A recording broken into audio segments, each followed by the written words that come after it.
Coach Fisher this week was awarded, or is going to be awarded, but we found out that he's going to get this award. It's the Wooden Legends of Coaching Award. And I said, I don't know what they give that for. And I read about it. This is what they say in the press release. The honorees are selected based on character, success on the court, graduation rates of student athletes, coaching philosophy, and identification with the goals of the John R. Wooden Award. And Coach Fisher now, in the same breath there, just in terms of getting this award with Coach Wooden, with Coach Dean Smith from North Carolina, Mike Krzyzewski from Duke, Lute Olson from Arizona. I mean, legends of college basketball. And Coach Steve Fisher from the Aztecs joins us on Scott and BR on the Mighty 1090. Hi, Coach. Gentlemen, how we doing? We're doing really well. Yourself? I'm doing great, thank you. Yeah, where are you heading right now? Well, I'm heading home in lots of traffic. Yeah, can you give us a little update based on where you are? Well, stay off the MERS. Don't get caught up in the MERS. The 805 to the 5. It's gnarly. Yeah. That's always tricky. I know it's you always got tricky. different ways to get home, so I'm not worried about you. Yeah. You hear what Coach said? It's gnarly. He said gnarly. That's right. Well, he's hanging with the boys. He's picking this stuff up. Hanging with the young kids. Yep. Coach, congratulations on the Wooden Legends of Coaching Award. Did they just call you yesterday and say, hey, by the way, congratulations? How do you find out that you've won this? Well, they have the Wooden Luncheon, Scott and VR and Linda, every year about this time. So they called to make sure that I was planning on coming. Because it's a hike from San Diego up to downtown the Los Angeles Athletic Club. And I said, yeah, I was planning on being there. And they said, well, you're a finalist. And I think then after that, they called our sports info people and said you might want to buy a table. So they hinted without saying that I was going to be the winner before we went up. And they announced it. It was neat. John Wooden's daughter, Nan, came up and made the announcement. And I've gotten to be friendly with her as I was with Coach Wooden. I think I told you guys that. That was one of the nicest things about my tenure here, is really to get to know him. So it was very humbling and very flattering.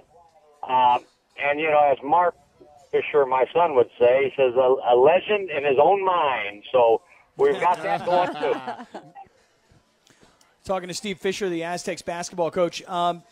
Coach, does this? You've won a lot of awards. You won Coach of the Year nationally and all this other kind of stuff. Does this mean anything different just because of the name John Wooden being on this award?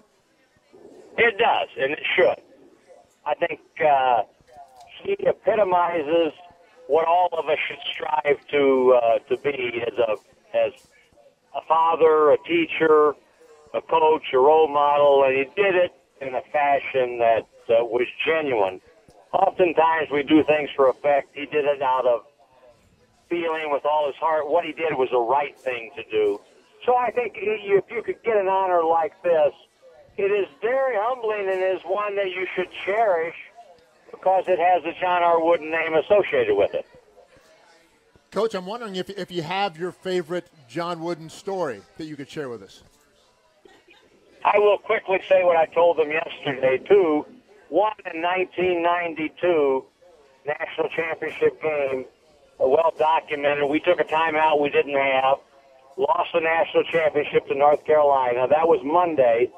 Friday, we were scheduled to be in Los Angeles for the Wooden Awards, and Chris was a finalist. And he said, I'm not going. He refused to go. Took us until almost time to depart on Thursday, and kicking and screaming, he went. Got to the event, and they had like a luncheon before the dinner, and Coach Wooden, unsolicited, came and said, could I spend 5 minutes with Chris? Took him into a back area and talked to him for 15 minutes or so.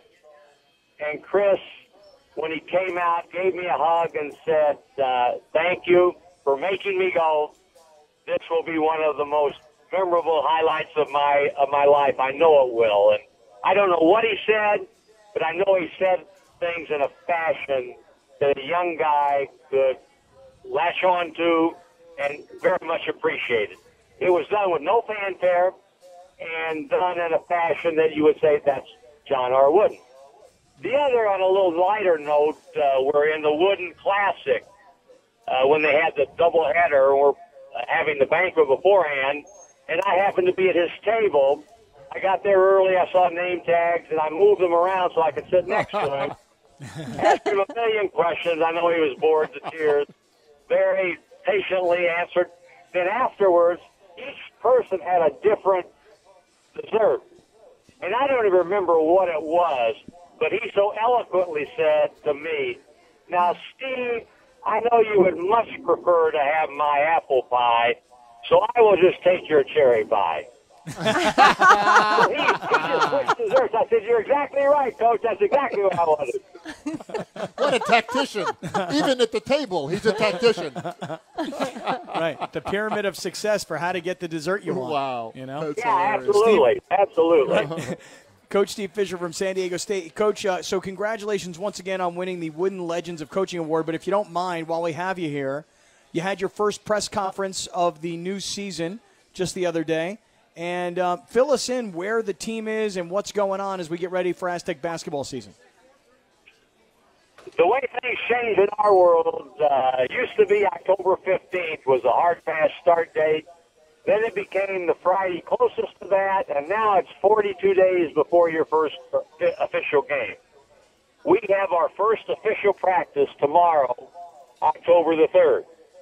So we are 12 days ahead of what we normally would be doing. So we're excited about that. We have our 2-hour a week that we can do, that all of us do, every college in America does. But we will start practice officially tomorrow, and we, as well as our team, we're very excited about getting ourselves out there in a structured fashion, and we're going to have a good team. How good, I don't know, but we will have a good team. And this year, as we've talked on before, there will be a different sort of pressures, and that will be more than ever a pressure of expectations, because we're going to be we won't be picked fourth this year. We will be picked first. And there are a lot of good teams, so we will look forward to it. This is what we want. We want to be talked about as one of the premier programs in the country. So now they're talking about us, and we have to come out and deliver. Well, you tell us, Coach. I mean, a lot of the names remain the same: Skylar Spencer and Dwayne Poe Lee and Winston Shepard and J.J. O'Brien. I mean, those are names that fans know. Matt Shrigley, throw him into there. But these freshmen that came into this highly decorated class, can you update us on how they're doing? I know one of them has been dealing with some injury issues, as I recall, but do we expect these freshmen to contribute this season? Well, we do have a lot of faces and names coming back, but two prominent ones not here, Xavier Thames and Josh Davis, that we will miss terribly. And that will be one of the biggest keys. Who's going to replace X, and who'll have the ball down the stretch where we need a basket, and who'll rebound it like Josh did. But we love our team, and our new players they're anxious and they're excited and they want to learn. We have two players, Scott, who are not able to really compete yet. The one we've talked about before, I believe, Zylan Cheatham, came in and we x-rayed him because he was limping and had a broken foot. They pinned it, I think, 2 days or so after Labor Day, and they said 3 to 4 months for him. So he's in a cast and still unable to do anything. Our other big touted freshman, Malik Pope, who's about 6'9", 6'10", has gone through 2 broken legs, did not play at all his senior year, and our trainers and doctors have been fantastic with him. He's making progress, although it's slow. He's not done anything live. We just started to allow him to do 5-0 offense and do individual workouts without a defense. So how quickly he progresses, that remains to be seen. The other two, we like both of them. Kevin Zabo will be competing for that point guard spot. and Trey Kell, our local St. Augustine player, will also be fighting to be in the rotation. We love both of them. Well, that is exciting. Yeah, big time. That is really exciting. All right, so practice gets underway tomorrow, Coach. All right, this is perfect timing for us. Absolutely. I love it when a plan comes together. Right. Coach, congratulations on the Wooden Legends of Coaching Award, and thanks for the update on the team, and we'll look forward to seeing you real soon. Thanks, Steve. Okay, guys. Thank you very much. I appreciate it. Thanks for having me on. Yeah, pleasure.